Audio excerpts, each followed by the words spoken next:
Okay.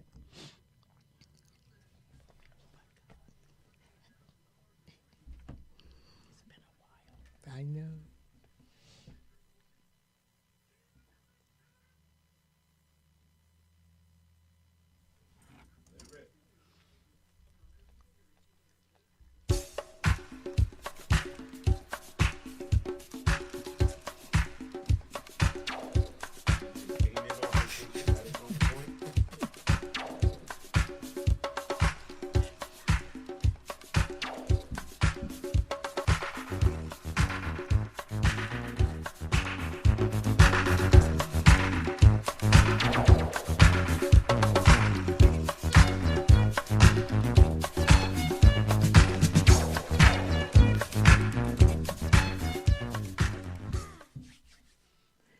Good afternoon. Good afternoon, my villagers.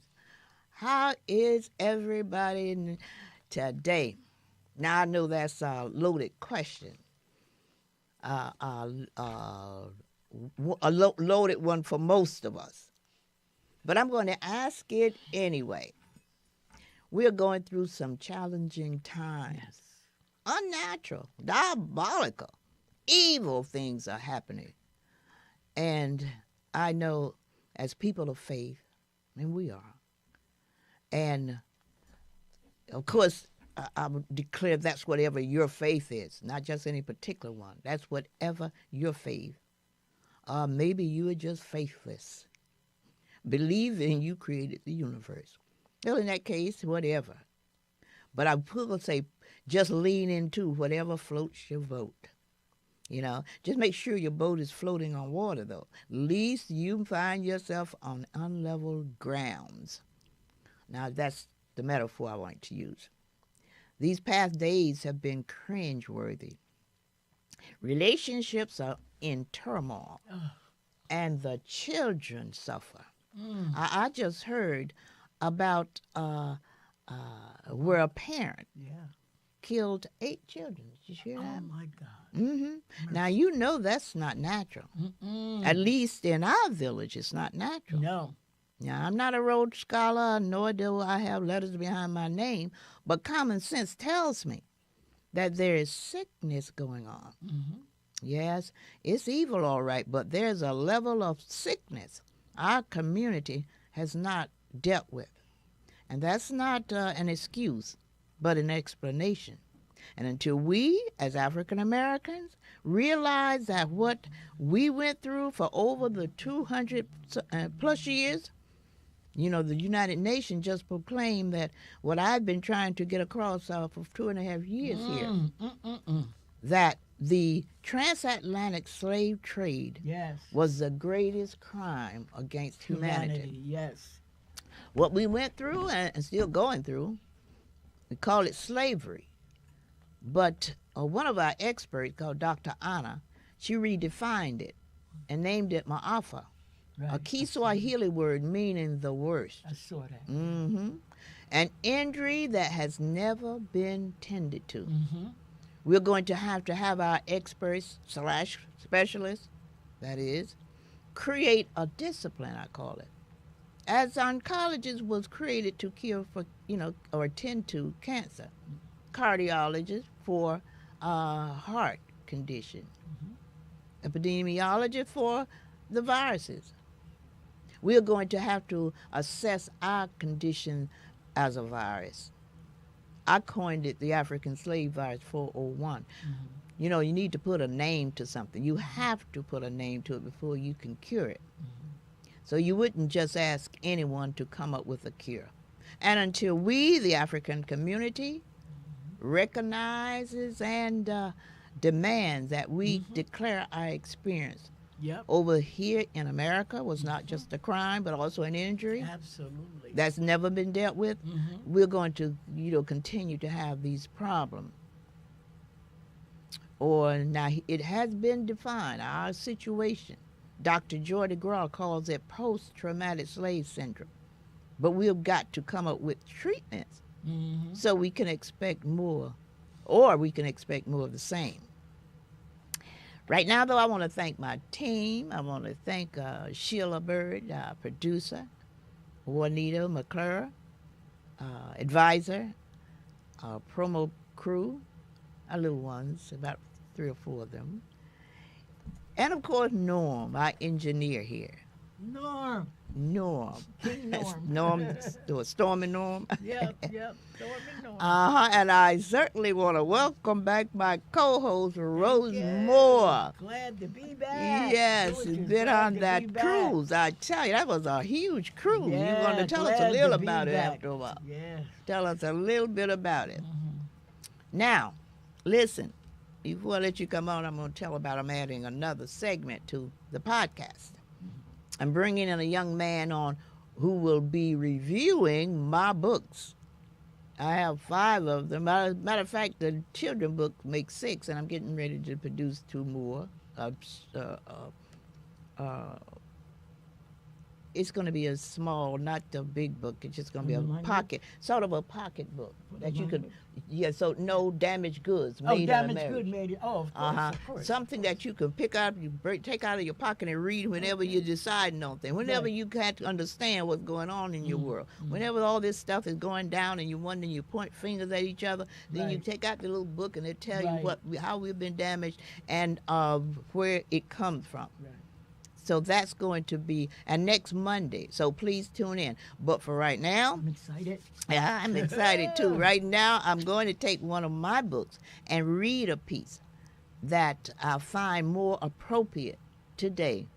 We've been convinced by brainwashing and Eurocentric manipulation that other folks' eyes is colder than ours. But when we learn, we learn. Listen to what this sister has, and I'm doing that because our relationship as African American people between men and women just going sour. Mm-hmm. And many of us don't understand the reasoning behind it. I know I'm not the expert in that area. That's why I named the show to introduce myself. I'm Ruby Williams Shivers, unapologetic amateur, looking for experts in Africanism. I coined that phrase to give it a name. I said we have to come with a discipline. Same as a person who came with oncology, came with cardiology. We have to name it so people will understand that we understand that there was something going on in our lives over those 200 years. It wasn't natural. It was not natural at all. And we got to expose and it produced, exposed it. Yes, for it what produced people who we look at now, and by Eurocentric type of definition, that's another thing too. I will be bringing out, I got a lot to tell you about because I'm doing producing a documentary. And the 2-part documentary will be talking about this, what I'm trying to explain to you now. We need to recreate a new set of lexicon for us. Because what we determine is one thing, other folks, because of our lived experiences, it means one thing to one person and another thing to us. Right. So we're going to be doing that too. Right. But what I'm doing now, I'm going to read a piece from my book, a sister who got the messages where we are right now amongst ourselves. Our men against women, our women against the men. And we think it all natural. We don't know is the developed divide was set up against us to make us come out the way we have come out amongst ourselves. And that's not all of us. Majority of us are still intact. But there are a few of us who, have extreme disorders. Exactly. And we have been labeled by the society as the angry black woman and the violent black man. And we have fallen into those stereotypes. We are not angry. We are not violent. We are just sick and tired of being sick and tired. And when you're sick and tired, unfortunately, that sometimes happens when you're not tended to. Right. You snap. And until we understand that. But I was so overjoyed when, in writing this book, I came across this piece. And it was so enlightening because I wrote this book 2019. Here's 2026. But it was so enlightening that that, why shouldn't I cry ode to the black man? Mm-hmm. And this young lady who wrote this piece, and I thought it was just so apropos for today. Mm-hmm. Another mother's cry. We look at each other sometime and don't realize the responses we get from one another. Not natural. Right. It was embedded in us through those 200 years of what Malcolm X will call bamboozling, Mm-hmm. brainwashing, whatever term you want to use. I'm going to read this, so listen carefully. Another mother's cry. Disclaimer. I put the disclaimer in. This piece I read on my Facebook feed recently, I read, was so profound I found it necessary to include it in my book. While this is not reflective of or the sentiment of most black women who have always been cognizant of the dual atrocities inflicted upon both male and female, it is a window into the psyche of what the act of slavery did to some of us. Ma'afa. A perfect example of how I, the amateur, can express my feelings, but they, the experts, can detail the reasoning. Now, this is an apology from us to our men. They beat me, and I call you to save me, but you couldn't. So I secretly resented you. They took our babies and sold them. I begged you to save us, but you couldn't.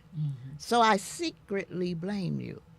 They raped me, and I cried out for you to protect me, but you couldn't. So I stopped trusting you. Then you were supposed to be my man, my protector, my provider. But when I needed you, you couldn't be there. So I hated you. How could I let you tell me what to do when Martha could protect me more than you? How could I submit to you when you are forced to submit to Martha? So to protect myself, I submitted to the one who could protect our children and me. I stopped trusting you. I stopped loving you. I stopped honoring you. I stopped valuing you, and in turn, I became valueless to you. I didn't see the frustration in your eyes when our children were sold. I didn't hear your silent cries when I was beaten. I didn't see your anger when I was being ravished. I didn't understand that you held your emotions to be strong for me. I thought you didn't care, but you wanted to be there. You wanted to protect me. But Martha made it so you couldn't. So I would trust him more than you. I didn't see the hidden hands shaping our destiny. All I saw was my pain and the feeling that you neglected me. For all the times I blamed you, I am sorry. For the times I let you down, for all the times I've broken your spirit with my words and my actions, for the times I openly rejected you and tried to control you because I thought less of you, I'm sorry. Martha had a plan that he said will work for 400 years. 400 years is over now. My eyes are wide open. I see the king in you, so please forgive my wrongs and see your queen in me. And this was Miss Parisha Williams. Now, if that doesn't say it all, Speechless. it leaves you speechless because you understand the enormity of the depth. step of the hurt that we have endured amongst ourselves. We didn't cause it. It wasn't us doing it. But we have suffered from it. And until we recognize it, we oftentimes ask questions why we act the way we do against each other, not in a manner that we would hope or want. There's a reason. I always say, I use this, I love this quote, came, I think, from Einstein. I think I quoted it often. Don't want to misquote him. He was a smart man. But he said, I'm not so smart, I'm just curious. And that says a lot. So I'd use that because I'm not, honestly, not so smart. I'm just curious. And when I get curious, things come up. You know, I've been curious since I was a kid. Yeah, me too. Learned, trying to figure out the ins and outs of why and the whys of things. So when you bring stuff like this in front of me, I'm asking why. When I was taught that our history was so in depth, when I was taught that before we got over here 400 years ago, we were building pyramids and all that other kind of stuff. And it's not Creating. complex. And I'm saying to myself, It's if alive. the question become for me as the amateur, I would say, well, if that is the case, why? So that's how I'm talking. If I want all of us to be curious, figure out if you believe we were what we know we were prior to the 400 years we were brought over here, and those of us in the diaspora, then ask the question, why? What happened? Something had to have happened within that 400-year period that take us totally out of realm of what we were. And once you ask those questions, then you'll know that it's not up to you to try to get the answer. It's got to be up to who I say are experts in Africanism, specialists. Same as you would ask, if I went to you with my heart, you wouldn't ask me to ask Rose to tend to me. You said, let's get to a hospital where I can go to the doctor. cardiologist. Exactly. Wouldn't dare. But ours is more serious. The United Nations just declared the greatest crime against humanity, and I said the greatest injury against humanity ever. You know? So why do we think at this stage of our game that we, you know, should just cure it on automatically, and plus that we have the answers, you know?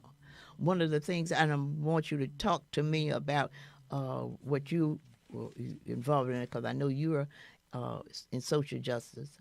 So, and I'm just glad for that, because God is good all the time. He just He brings people in my path that I just kind of manifest all that I'm trying to do and say. Because I declare that in order for us to get our act together, we're going to have these three people. We're going to need the historian, and I mean those steep in African history and across the world. The truth history. And the ones that steep in that history and history in general. Right. We are going to need the faith-based person, because we know that we are grounded in our faith, spirituality. Right. So we're going to need those people who studied, not just anybody who claimed they are, studied our African history from the time that God produced us over here in this country, being the first of the first. And then the psychologists, that whole genre of people who can tell us the why, when, and the where. And not just those who tell us, like we have all these people already. We have all the historians, we have the faith-based people, we have the psychologist, Dr. Jigra, with her book, Post-Traumatic Slave Syndrome. But now what I am interested in, those that can cure or either treat us. We can't just have the knowledge and not have the treater. Table and come up with a treatment for what ails us. Right. So, Rosa, it is so good to have you back in town. And I know that give us I don't know if you're going to want to share your beautiful experience, but I do know, and I know you're still in school, and tell us what that's about. What are you into there? Well, first I want to say thank you. It's so good to be back home, Yes. Where's the clap for? I watched the show. You don't want me Give to yourself a clap, okay? Just glad to be back. Thanking the Lord. Yes. It was quite a trip. Just briefly, it was never take a 7-day cruise. Okay. It's just too long. Too long? Oh, too much. 6,400 people on the boat. Ooh. Too much energy. It was Norwegian, which is 80, I would say a good 70% Caucasian brothers and sisters. Oh yeah, where's your mouth?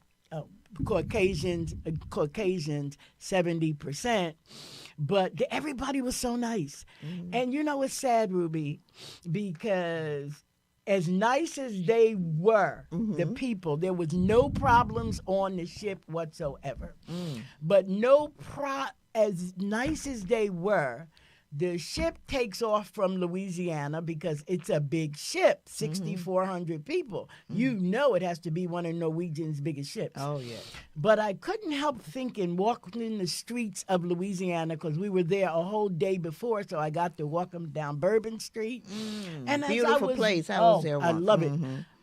As I was walking up and down into the shops and seeing people on the corners playing the saxophone and all the art, is very cultural. I couldn't help saying to myself, wait a minute, isn't this the place of the hurricane? Yes. Katrina? Katrina. And the thing is, they've built the place back up.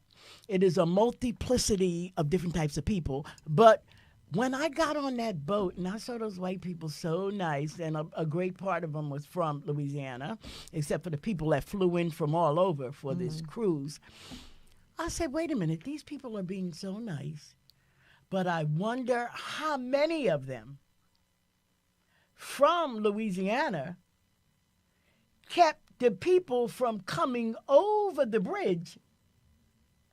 Remember when they were coming over, the waters were flooding? Right. And the black people were dying and trying to get out, and they I thought that was the authority. I thought that was the... it wasn't only the authority. Really? See, it was authority and the citizens. They did not want them coming over into Baton Rouge and their towns.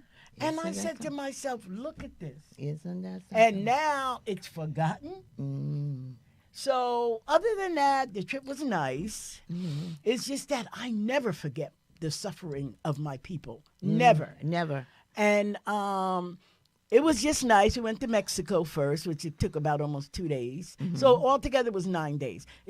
Went to Mexico, which was okay. And then we went to Belize, which was nice, a resort type of area. Then we went to Honduras, which I love because those people are just like us. They're a cross between a black American and a Dominican.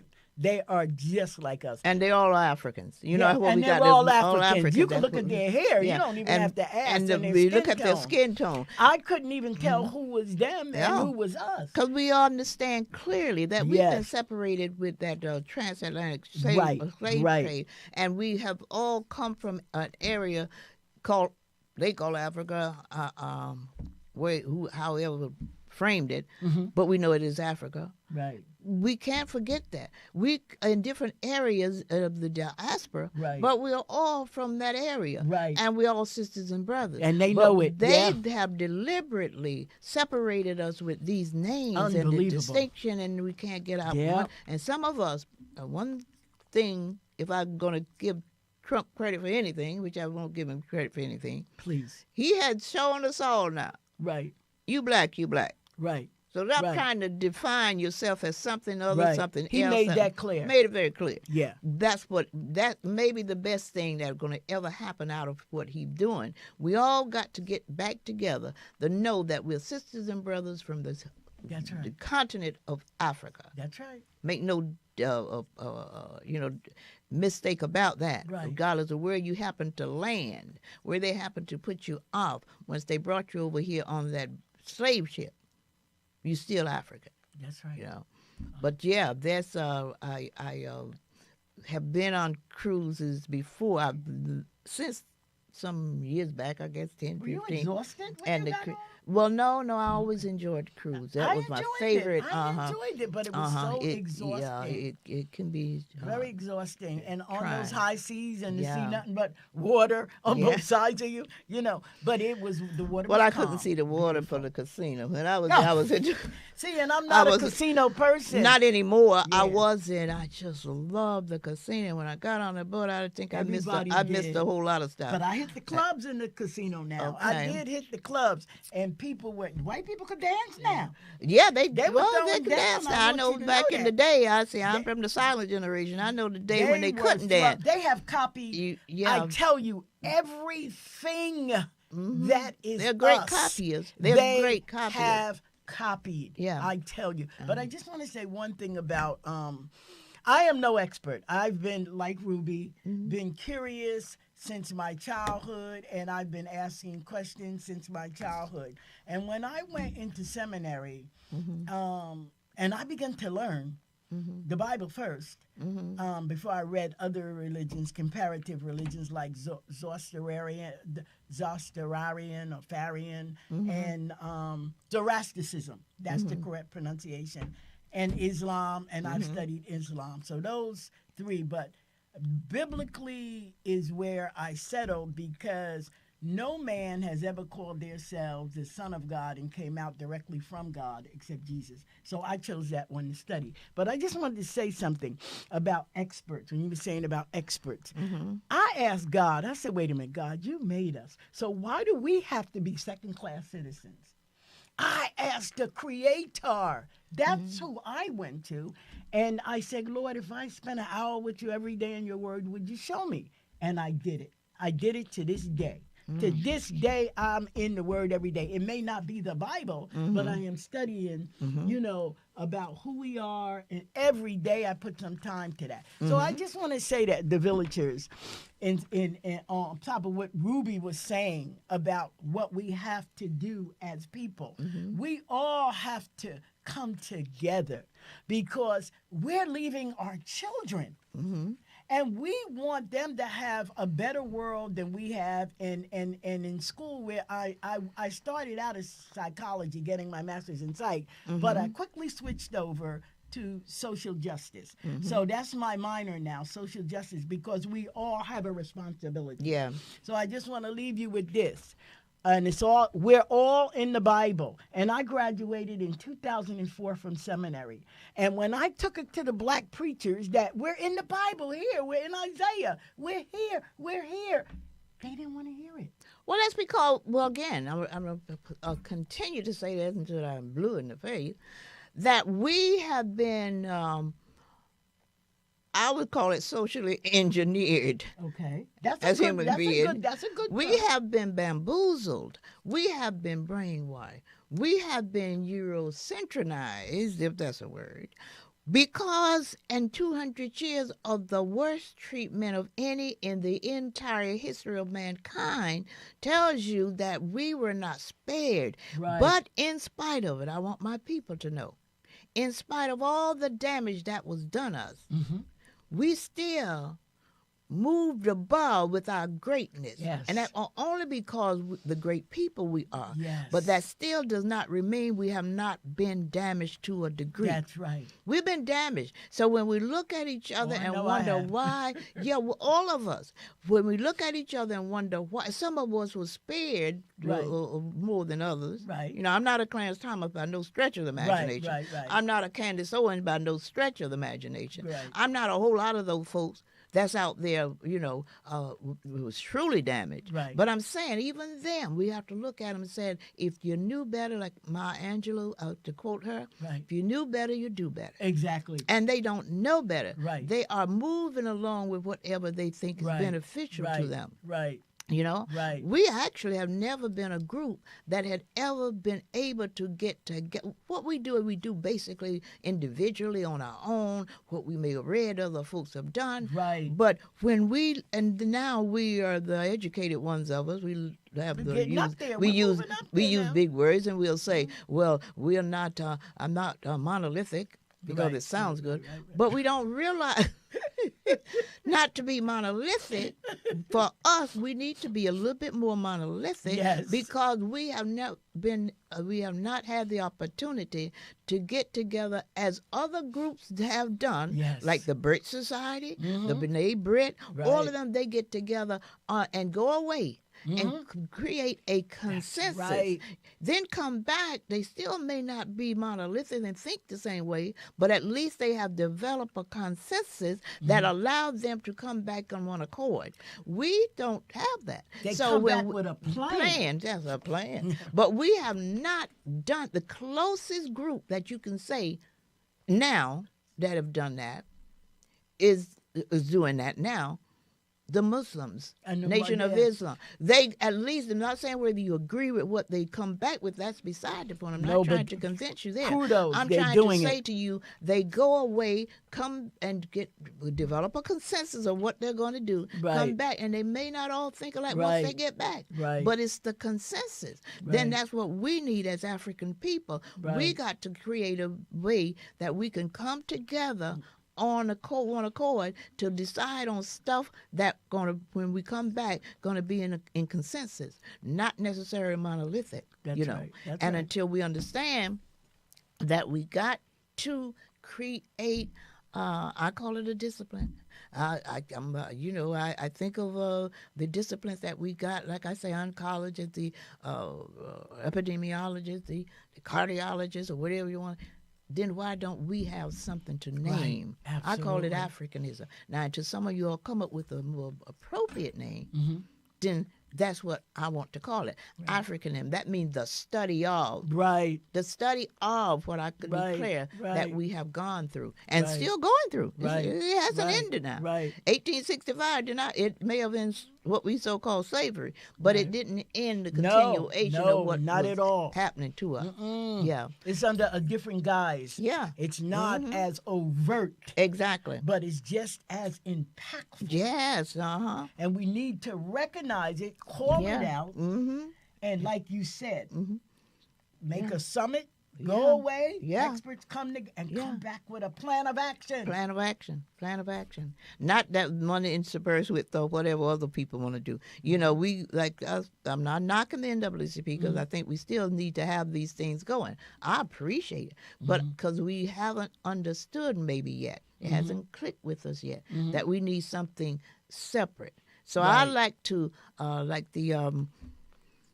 our brother, ancestor now, Joe Madison, like to say, what you going to do about it? Each one of us got something to do. This is my calling. Maybe I am the one that will kind of put this out there so someone else can catch a hold of it, you know. But in any case, he also said, when you're talking to our people, you need to put it where the goats can get it. Now, as an old Southern girl, I know that kind of language. That means put it right up front, you know? No ifs, ands, and buts about it. Put it where the goats can get it. And when we do that, we will understand and recognize and accept the fact that we have been damaged to a degree. Again, let me tell you, there's nothing to be ashamed of, because what that shows you is our resiliency. Right. We are such resilient people that in spite of all that they managed to put on us and still putting on us, we rise above. We like to think we rise above it, you know, and go on and do what we need to do. We created everything. That's right. The music, the food, It's all ours. fashion, everything that people admire now, it came from our creation. So we rose above. We were first. We were the firstborn. But they came from, that's the joke. Someone said we are They are our came children. Absolutely we are your correct. parents. Someone said Genetically, they came from us. we are your parents, and you should treat us they like were what? mutations. Keep that in mind. That's why they're Caucasian colored. They lost that to me, that melanin makes all the difference in the power and majesty of who you are. And that term whiteness is all socially constructed anyway, because they weren't white up to what they say 400 they years still ago. Ain't white. Well, no, I'm saying they weren't even considered, because of many of the, like the Italians and others that came over, they was put up on too by what the other ones. Right. They fought each other until they understood that it was beneficial to them to get together right. over us. Then they called all of them white. Right. once we understand how we've gotten into the trick bag we're in, you know. The Indians had it correct when they say pale face. Right? Because that's what it was. Or the Spanish when they say gringo. Yeah, because but now it's to their advantage to be white, and so they're going to utilize that until it changes, you know. But it's up to us. It's up to us. The jig is up. The jig is up, and one of the reasons and one of the ways that we are going to that it's going to manifest itself is by doing things. We got to vote. Yes. You know, I know so many of us, maybe, hopefully not, but so many of us may be still under the impression that, well, voting, I don't do politics. Well, we see politics do us. Yeah. You know what I'm saying? That's a good way to put it. We can't take that stand anymore. You're right. Politics are doing us. So we said we can't do politics. You better rethink it. And what I'm going to try to impress upon my villagers, all of you, let's take an oath that this is going to be one of the most important voting sessions of our time. Each one declare that they're going to at least 5 people to take to the poll with them or encourage them. You may not have to take them to the poll because somebody may have to take you to the poll. But I'm saying, however we get them to the poll, we need to be responsible for at least 5 people to tell them, now you're going to the poll. And let's don't mess around and be like, what was, not, was it Sojourner Truth or the other one that had the gun and there would have been more, they claim, would have been more free people. Oh, I know what you mean. Yes, but you had the gun. Suffrage. Suffrage say if you don't come, you won't go back because I'm leaving you right here. Know, that's right. You got to get as serious as that. We have to have a tenacity about it and educate. That's part of it too. Yeah, you know what we're doing here. Yeah, we're doing. Yeah, and we're determined to do it, and it's being done. And I'm so encouraged. I listen to a station all day, every day, Sirius urban station, I think at 126. I advise the ones of you can get that station, or not just that one, because we have a few black stations on now that bringing the news, that bringing it. But I know that one does. It is just so useful for us because it gives us plans. And for those of us who may be sitting around and trying to figure out what to do, you get it there. It is educational, and it's a great station. Enlightening, really enlightening. Yes. Eye opener. Eye opening, and it directs you. It gives you direction. You know, and sometimes that's what some of us need. Right. You know, we are not always. All of us are not all out there. You know, doing things. Right. But if you're given direction, sometimes you'll follow the direction that you're given. Good direction. Right. It'll motivate. Motivate you. So that's what I want you all to do, because I'm going to be preaching that from here on, that this midterm is important. It is just important because if we don't get that man out of the White House, I tell you, and these not just him out of the White House. We don't get and those the crazy folks ones around him. Yeah, those folks out of the Senate, and because they're just rubber stamping everything he puts out there. Right. Because they're scared of him. For what I do not know. I don't know. But there's a war that's going on. Our children are going to these wars to fight, not his. That's right. They be killed out there. That's right. And for what? Just because he wanted to go to war? Right. It wasn't even the majority of the constituents. The majority of people are against that war. It was him singularly. That's right. Wanting to go to war. That's right. And his the counterpart Netanyahu. Not counterpart. Well, no, he was part of it. Yeah. His sycophants, for lack of a better word. They go along with it for whatever reason. Yeah. Even against their better judgment, because their families too are suffering. That's right. Because when I got to go pay $4 for gas up at the station, I'm not just the only one. I see a whole lot of them paying $4 for gas. That's right. So they'll suffer just to maintain what he wants done. And that just, you know. And now he's cutting programs. Yeah. For the marginalized communities to pay for this thing. Yeah. your health care, everything. Everything. So you people better get the word out there to Yeah. your friends, your neighbors. There's no more time to sit back. No, Because this is not the time. We're in our own war. Yes. Yeah. We're in our own war. Yes, we because are. they are definitely the enemies. Yes. Yeah. And our health care is under attack. Everything that we depended on up to this point is being challenged by a man, not by the government itself, by one man. That is just unreal when you think about it. Right. They show you how crazy. But it's it is. encouragement along the way, because this man who just lost the election over in what country was that? He was a dictator, Trump's friend. He sent Gore over there to I remember. Yes. Yeah. Well, that was for a reason. Yeah.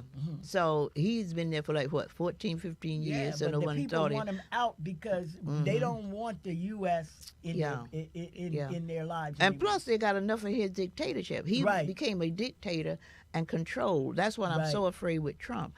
People say they don't want to admit that he stole this last election, but I'm confident that why wouldn't he? Well, First of all, the question should be asked of everybody. Why wouldn't he? If he had the opportunity to steal it, and he had it, he had the three most powerful things that he could work with. He had Putin. He had the richest man in the world, the richest man in the world, and all of them, the majority of white folk. So he had the three things that he could easily steal the election. And if we're not careful now, he's going to steal this one because he's already got it in plan. So we need to be real about what they can do when they're in power. That's how that guy can't think of where in the country now, but that's how he was in there for 14 years. He came in the same as Trump. And once you in, you can maneuver and manipulate your way to stay in. Look at Putin. Putin did the same thing. Yeah, exactly the same thing. So why do we think that we don't have that kind of a problem with a Trump? He managed to get away with everything he's done almost. He created the he got the Supreme Court is his. Oh, it's in pocket, right? The Senate. Yeah, the Senate. So everything he's got, he's in control of, and there is no reason that he wouldn't want to maintain, because he feels anyway that if he said it, if the Democrats get back in, so you're all going to go to jail. Now he knows that he may never go to jail, but so he now understands. There's a personal interest. There was always a personal interest for him, because he would have been in jail now had he not won that election. Oh, but he may not have been, but he certainly would have been. But I did hear something when I was on the ship that his wife came out and said something. Oh, about she did. Epstein. Yeah, and that's a question too. I don't know what that was all about, but yeah, she came out because they had sort of really put that under the cover. For a moment with this war, but she brought it back to surface. But what she suggested, and I don't understand that the victims, that's what I heard, come back and testify, and I think they have done that already. The ones who, decided to do it. The other ones, like other folks, may be afraid. So I'm not sure what her motive. I'm not sure what her motive for coming out like that, because to that point, it was just about swept under the cover. But when she came in, she brought it back to the surface. It was news, It was news, But I had, you didn't get a chance to watch the podcast for You, My Villagers. The ones that watched it last week, you all know that was a great podcast. We had Dr. McIntosh, and he talked about this Epstein situation. No, well, he talked about the book he had written 2 or 3 years ago, defining and describing Trump before even anybody kind of a lot of other people knew what he was. What he said, unauthorized. The book was entitled Unauthorized. What was it? Diagnosis. Yeah, unauthorized diagnosis. Of Donald J. Trump. Sickness. Yeah, his sickness. And it's manifesting itself every day now, how sick he is. But what it showed was that it's still out there. There's information out there. We want to pull it up on different things that will prove that, his involvement and his wife's involvement. And so I guess when she came out, I'm not sure what her reason for it, but it just brought to surface the need for a continuation of of that situation, the Epstein situation. But yeah, things are happening that we can't even understand and explain. But I'm believing that it's for a reason. I believe that he Absolutely. could not have the strength he got Absolutely. amongst the people who half the country don't like him. I don't think he could have that if there wasn't a reason, and it might be for us to open our eyes, to the reality of things that we just kind of assume was Right. okay. You know, we look. I know particularly when we got our black president, many of us thought things were just over. Everything was, coming up roses. Right. But that was just something to get the opposition, our white folk, fired up. When they saw Obama, we were happy. We were overjoyed. And we were bankrupt We, too, because he came on and got the banks. You know, oh, he we did gotta everything. Clean up everything they messed up. Exactly. But what it does is show us that things can happen, and we may fall asleep on it. We can't fall asleep this time. We cannot, because, and I talk about the Democrats because I am a Democrat, and I know that we're the more weak-kneed people in the world. But this is America. But when the Democrat had the opportunity, because like with the Supreme Court, they had the opportunity to fill that court, which it should be anyway. It wouldn't have been anything, phony about it. I would believe that you have equal amount of politicians, to represent each. We only have two area of government, Democrats and Republican, regardless of those third parties and whatever. It's only two. So I think we should have equal amount of those folks on the Supreme Court at all time. That way we will never have this kind of thing that we have coming up now. So there's a lot of things that we got to look at and try to correct and maybe do things a little differently. Yeah. But Okay, what clips you got for us today? that's what I want to see my folk first. Norm, if we could bring up our people, my villagers, and then we're going to get a clip on here. Oh, let me see. Robert Cavish, Dr. Deck, Rashida Johnson, good to see you. Michelle Sesson, yes, we have been suffering from slavery. She says slavery is a virus we have to deal with for over 400 years. We have not addressed how it affects our community, and we need to heal. Yes, I'm proud of our resilience and how we built America. However, some people are rightfully so still in need of healing. You right on, my sister. You just said it. Reverend Dunning say hello, villagers. Lloyd Shivers on deck, and good afternoon, family. That's what we want to hear. This sister, Michelle Sesson. She has a podcast on called SIT. The sisters, they are doing things in transformation. And we're going to be doing some great things. I'm coming out with a documentary that Michelle is helping me on in a very short time. And the documentary will be speaking specifically about how we need to get serious about identifying, researching, and finding cures or even at least treatment for whatever of us. So I'm so glad to hear you. Now let me see what, I don't know, Norm, if you were able to get the... Let me see what I've been missing, Norm. Get the clippings that Tony sent you. Okay? Yes, you bring it up. Whatever one you think the last one. Most white people have no idea how deep the sense of betrayal is in the black community over us, the majority of us, putting Trump back in office. I mean, it was bad in 2016 and worse in 2020, but after January 6th, it was a whole different level. And obviously, many of us didn't vote for Trump. We voted for Kamala, but still they're done.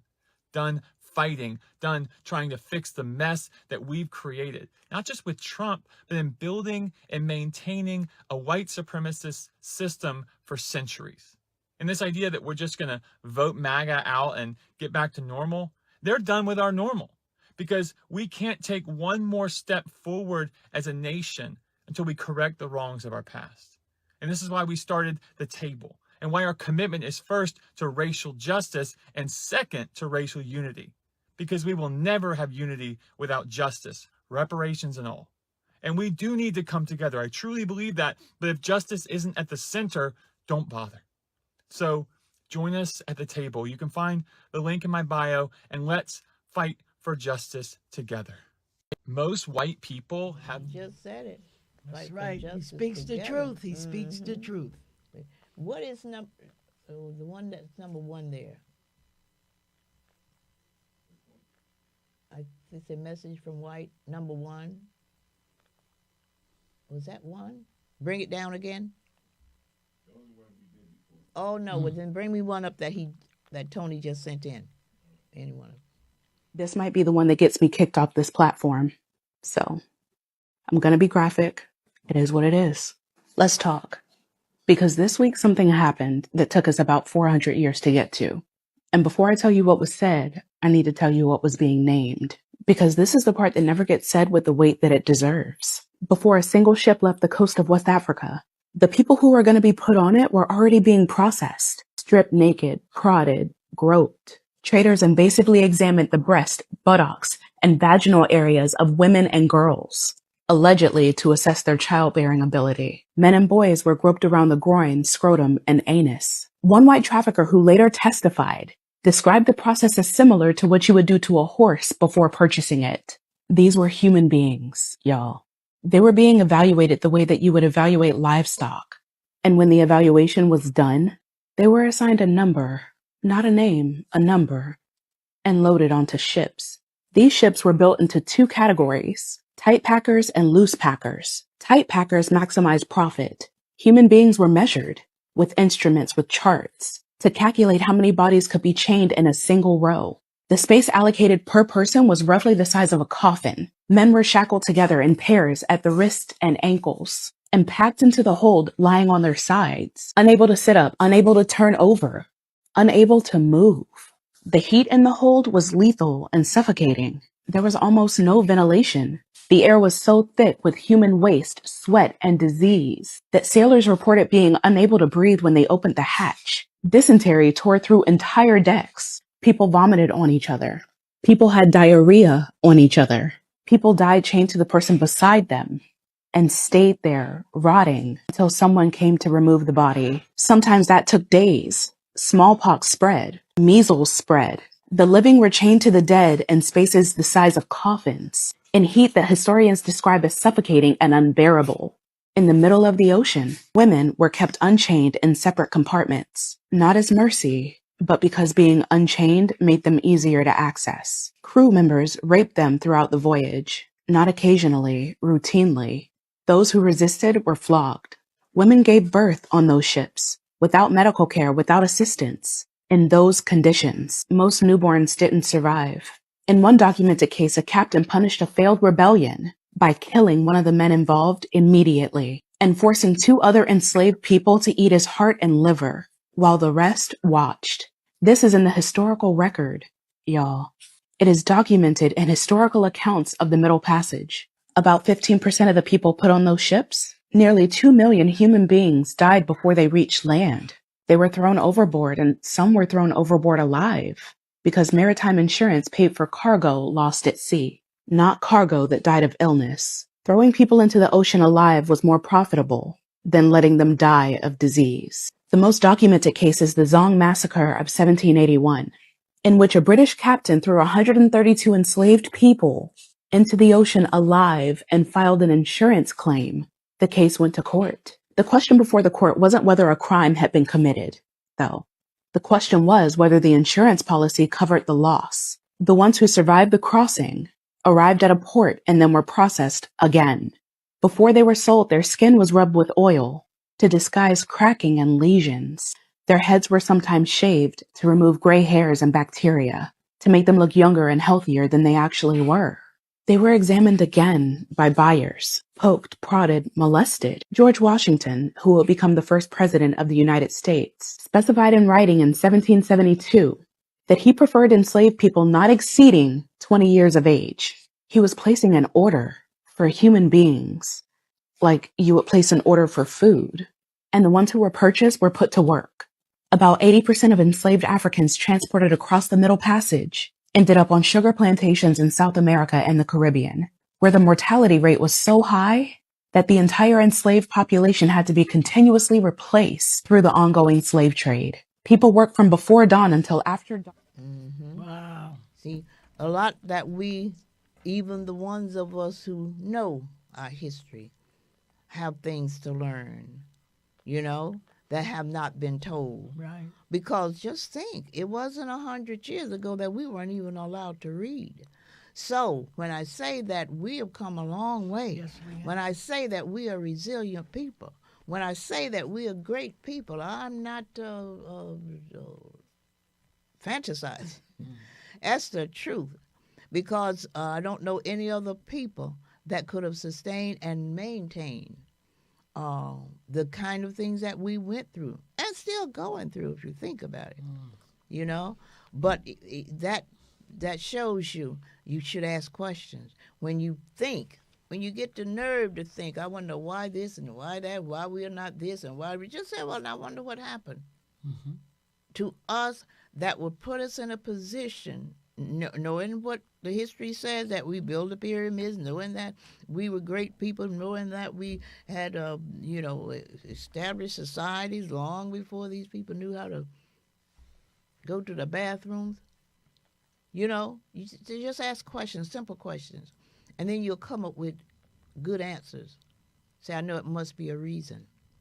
Not an excuse, but an explanation. That's another thing we got to be very conscious of going along. We hear things, and because it seems just so absurd, we just say it's an excuse. So surreal. It's surreal. Unbelievable. Unbelievable. So we'll say it's an excuse. We should never use that word in our vocabulary as it attained to us. Right. We don't have excuses. We have explanation. I have that in this book, too. 2 words that we should look at seriously. Yeah, that's good. Explanation and I think excuse. The title, Why Shouldn't We Cry? Why shouldn't we That's why cry? we could never forget what happened to our people. Exactly. As it comes out, it's coming out more and more and more. Yeah. The atrocities. Yes. The debauchery. Yes. The dehumanizing. Yes. Yes. And that's just the physical stuff. Yeah. What about The the mental. things that you're talking about? Yes. The power of the things you can't see. Right. Look exactly. at the damage, the psychological damage. And I think we're learning that, though. I think that's what they have been so afraid of. Right. One of these days we're going to break through. They know they got it coming. Got it coming. They know they got it And what happened is, once we get the information and what I call our experts, specialists, gather together and create a system by which we all can learn, because some of us haven't gotten it yet. But it's no fault of ours. If we haven't been told, don't know, you just don't know. You know better, you do better. So once we understand, we're going to all become experts in this kind of stuff, because it's going to be to our benefit. It's going to be to our best interest. See, we need to learn the same. Again, I'll make reference to the cardiologist. They go specifically for a specific thing. But that's that group of people. You find hundreds of cardiologists throughout this country. They know in the same thing.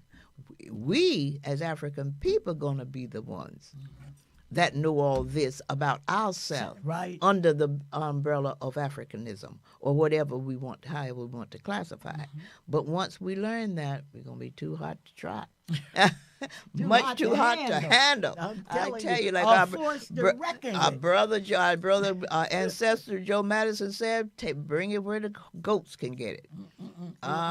Somebody else said something, or Maxie, what's her name? Max, everything wrong? No. Macy Gray. Macy Gray? Where them ignorance can get it even.